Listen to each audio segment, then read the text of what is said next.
Hi friends, welcome to RG cookery. இந்த வீடியோவில் என்ன பார்க்க போகிறோம்னா கருவேப்பிலை பூண்டு பொடி தான் பார்க்க போகிறோம். இது ஒரு ஹெல்த்தியான பொடி. ஃபஸ்ட்டு இதுக்கு என்னென்ன வேணும்னு பார்க்கலாம். கருவேப்பிலை, ஃப்ரெஷ் கருவேப்பிலை 2 கப் எடுத்திருக்கேன். பூண்டு வந்து 10லேருந்து 15 பல்லுக்குள்ளே எடுத்துக்கலாம். காரத்துக்கு வந்து நான் மிளகாய் 10 எடுத்திருக்கேன். காரம் வந்து அவளுக்கு தகுந்த மாதிரி எடுத்துக்கலாம். இப்போ இந்த மிளகாயோட காரத்தை குறைச்சிட்டு அது வந்து உங்களுக்கு வந்து மிளகோட ஸ்மெல்லு பிடிக்கும்னா மிளகு சேர்த்துக்கலாம். புளி வந்து சின்ன சைஸில் புளி, அப்புறம் வந்து பெருங்காயம் வந்து ஒரு 1/2 ஸ்பூன் பெருங்காயம், அதுக்கப்புறமா வந்து 1/2 கப்பு வந்து கடலைப்பருப்பு, 1/4 கப்பு வந்து உளுத்தம்பருப்பு, 1/4 கப்பு வந்து தனியா, 1 டேபிள் ஸ்பூன் வந்து வறுத்த வேர்க்கடலை, 2 டேபிள் ஸ்பூன் வந்து ஜீரகம், தேவையான அளவுக்கு வந்து நல்லெண்ணெய், கல்லுப்பு, இவ்வளோதான். இதுக்கு வந்து தேவையான இன்க்ரீடியன்ஸ்லாம் நம்ம பார்த்தாச்சு. இனி நம்ம எப்படி பண்ணுறதுன்னு பார்க்கலாம். கடாய் எடுத்து கடாய் சூடு பண்ணிவிட்டு நல்லெண்ணெய் விட்டுக்கலாம்.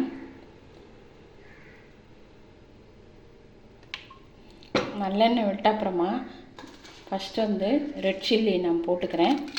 நான் வந்து 10 சொல்லியிருந்தேன், ஆனால் இப்போ நான் 5 ரெட் சில்லி தான் போடுறேன். 5 ரெட் சில்லி போட்டுட்டு ஒரு 1/2 ஸ்பூன் வந்து மிளகும் நான் இதில் சேர்த்துக்க போகிறேன்.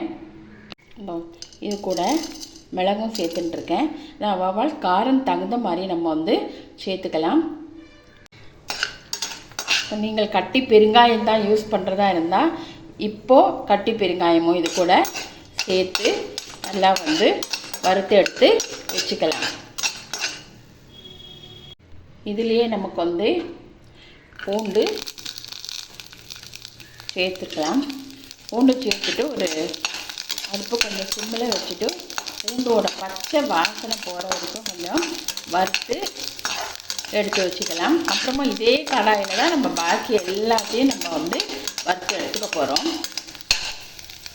இப்போ பாக்கி எல்லாம் 1 by 1 போட போகிறோம். கடலைப்பருப்பு, உளுத்தம்பருப்பு, மல்லி, வறுத்த வேர்க்கடலை, ஜீரகம். இது கொஞ்சம் அந்த உளுத்தம்பருப்பு வந்து கலர் மாறும் இல்லையா, அது வரைக்கும் கொஞ்சம் நம்ம வறுத்துக்கலாம். அடுப்பை கொஞ்சம் சிம்மில் வச்சே நம்ம கைவிடாமல் நம்ம அப்படியே வறுத்துக்கலாம்.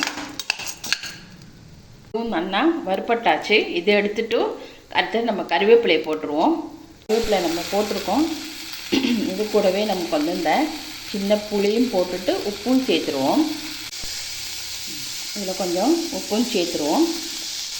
சேர்த்துட்டு இது கொஞ்சம் நல்லா வறுப்படட்டும். அதாவது இந்த கருவேப்பிலையோட அந்த ஈரப்பதம் போனால் போதும், பச்சை கலர் வந்து மாறணும்னு ஒன்றும் அவசியம் இல்லை. வறுப்பட்டாச்சு, போதும். ஸ்டவ் ஆஃப் பண்ணிவிட்டு அப்புறமா எல்லாம் கொஞ்சம் ஆறட்டும். ஆறின அப்புறமா நம்ம அந்த ஸ்டேஜில் பெருங்காய பொடி சேர்த்துக்கலாம்.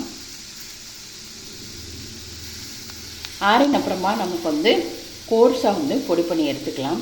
உங்களுக்கு வந்து இதில் கொஞ்சம் வந்து 1 ஸ்பூன் கொஞ்சோண்டு வந்து வெல்லம் சேர்க்க போகிறேன். ஆப்ஷனல் தான், உங்களுக்கு வந்து வேணும்னா சேர்த்துக்கலாம், இல்லைன்னா அதை விட்டுருங்கோ. இது நல்லா ஆறிடுத்து. இப்போ நான் வந்து கொஞ்சோண்டு ஒரு டேஸ்ட்டுக்கு ஒரு ஜாகரி பவுடர் சேர்த்துக்கிறேன். இது நம்ம கோர்ஸாக பொடி பண்ணி வந்துட்டு பார்க்கலாம். நல்ல ஒரு ஹெல்த்தியான கறிவேப்பிலை பூண்டு பொடி வந்து தயாராகிடுது. இதை நம்ம ஒரு ஏர்டைட் கண்டெய்னரில் போட்டு ஸ்டோர் பண்ணி நம்ம வச்சுக்கலாம்.